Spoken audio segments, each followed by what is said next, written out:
Good evening, everyone. A handful of IRL teams began testing today at RIR for this month's SunTrust Indy Challenge, including one Elio Castroneves. Castroneves stepped his way to a win in Dancing with the Stars, but he tiptoed around potential jail time, and that's made the last couple of months difficult. Castroneves and his sister were acquitted of charges that claim the pair evaded over $2.3 million in taxes over a 5-year period. Now, nearly 2 months later, Castroneves finds himself back on top of the racing world. He claimed his third Indy 500 victory on Memorial Day weekend and pulled into victory lane again last Saturday at Texas. Charismatic star is just happy to leave the off-track distractions behind and get back to racing. Having that experience, it changed because sometimes you're going to packing your bags, going to the airport, and like, oh man, I gotta go again. But today it's just turned to be different, man. I'm going to the things that I love most. Redskins receiver Malcolm Kelly entered his rookie year with high expectations. His physical skills make him a threat to make big plays downfield. But injuries hampered his production in 2008 and made him a non-factor. Kelly caught only 3 passes for 18 yards and no touchdowns. As this week's spring drills wrap up at Redskins Park, he is hoping to get back to the level that made him a second-round pick last year. You know, it's a pride thing. Anybody can say it's not, but, you don't want to be sitting over there, watching everybody else play, especially when you've been making plays your whole life. I think that he was trying so hard to get himself back out there. He just wouldn't give him this chance, giving his body a chance to heal. Everybody go through something differently, you know what I mean? You just got to take yours and don't be down on yourself for it. I mean, that was your way of learning. And training camps open in just about 6.5 weeks. Football's going to be here before you know it, guys. Good evening, everyone. The Sprint Cup Series is in Chicago for qualifying today, but Daytona is still on Kyle Busch's mind. Busch led on the final lap last weekend at Coke Zero 400 until Tony Stewart pushed him high and spun out Busch as he tried to block him off. Stewart drove to victory lane, but Busch skidded into 14th place and left Daytona without comment. While Stewart showed remorse for the ending, Busch has obviously been stewing over it and today spoke about it before qualifying. If you're up alongside the guy and you dump him, then I'd say black flag him and give the win to the third place guy.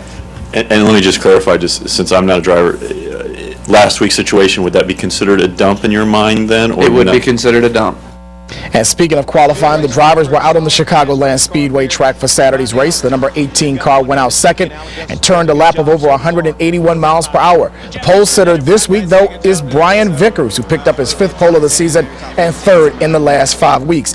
He will be on row 1, with his Red Bull Toyota teammate Scott Speed. Other notables, Jimmy Johnson, Denny Hamlin, and Clint Boyer in the top 5.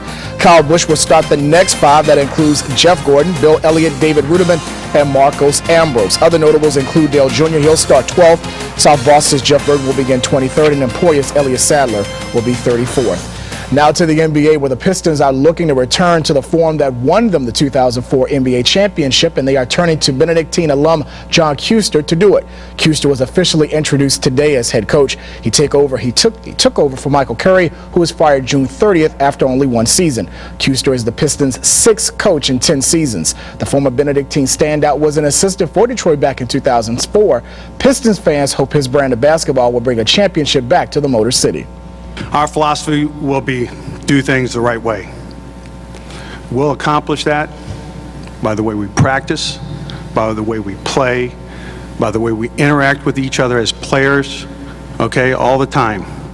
A VCU star and Detroit Tigers third baseman Brandon Inge will be headed to St. Louis to play in next week's Midsummer Classic. Inge won the fan vote for the final All-Star spot on the American League roster. It will be Inge's first All-Star appearance. So far, Inge has blasted 19 homers and has driven in 54 runs. Both are team highs. And Redskins defensive tackle Albert Haynesworth was in a Franklin, Tennessee courtroom today. He pled no contest to the reckless driving charge stemming from a traffic incident in December that left a Nashville man badly injured. Haynesworth has been ordered to perform 25 hours of community service and go to driving school. He will also make a $5,000 donation to charity. The news at 11 returns right after this. Wimbledon fans looking forward to another classic Roger Federer, Rafael Nadal final are out of luck. Wimbledon is going to begin on Monday, but it will not include Nadal, last year's champion and the world's #1 player. The Spaniard withdrew today after knee tendonitis affected his play in a grass court exhibition match last week and in the French Open before that. Nadal is the first champion not to defend his title at Wimbledon since Goran Ivanisevic in 2002. Again, Tiger Woods is back at the Black. This week's U.S. Open will tee off at Bethpage Black on Long Island. It's the second time the national championship will be played on this public course.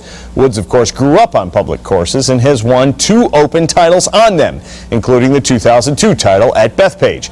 This is one of the few times that everyday golfers can walk the same fairways as the world's best. Who's played golf in this area has played this golf course, and there's something to be said for that. Same thing what happened to us last year at Torrey Pines. It just makes for a better environment because everyone can relate to what we're doing.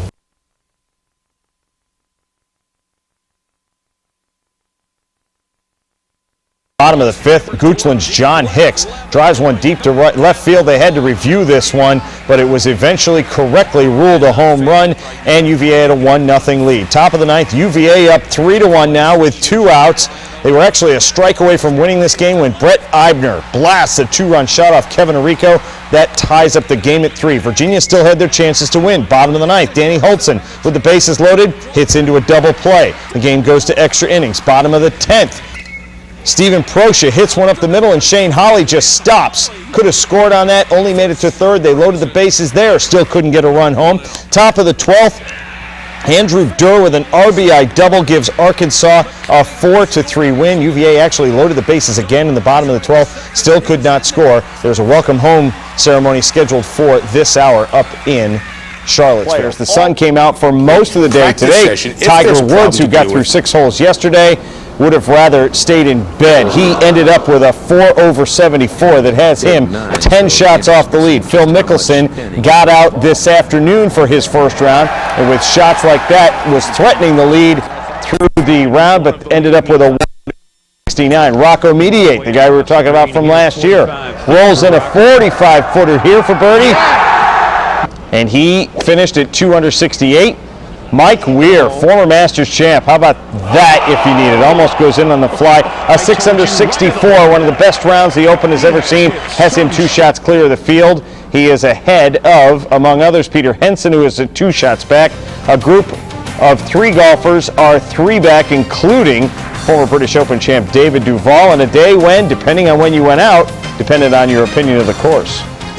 UVA left 14 runners on base in their first game, trying to do much better. This is a good start. Bottom of the 2nd, 2-0 Fullerton. John Hicks out of Goochland with an RBI single brings in Steven Proscia, and the Cavaliers cut the lead in half to 2-1. Then Keith Werman, an RBI single that drops in just beyond the outstretched glove of the center fielder. That scores Jarrett Parker, and the game is tied at 2. Still in the 2nd, not done. Danny Holtzen with a bloop single brings in 2 more. UVA a 4-run 2nd inning, and they have a 4-2 lead. Bottom of the 6th, Cavaliers still lead by 2. It's now 5-3. Werman, the outfielders playing in.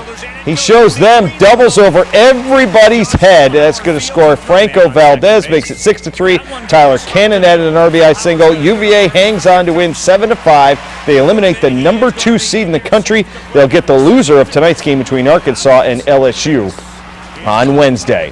Coming between LSU and Arkansas, top of the 1st, LSU. They call it Gorilla Ball. Mikey Matuk, 3-run homer. LSU up 3-0. Then in the 2nd, they start again. Ryan Schimpf had an RBI double. LSU got 5 more in the 6th inning, including a pair of home runs. They win 9-1 tonight over Arkansas. It'll now be Arkansas and UVA.